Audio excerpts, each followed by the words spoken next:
Hey everyone, welcome back to Danvar Tech. If you're looking to take a break from Messenger or just need to deactivate your account, in this video, I'll walk you through the exact steps to deactivate your Messenger account quickly and easily. Let's dive in and get you sorted. Tap on the three horizontal lines and click on the settings icon. Now scroll down and click on Account Center. Tap on Personal Details. Now tap on Account Ownership and Control.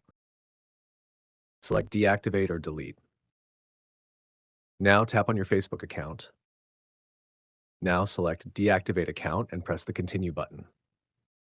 Enter your current password and press Continue.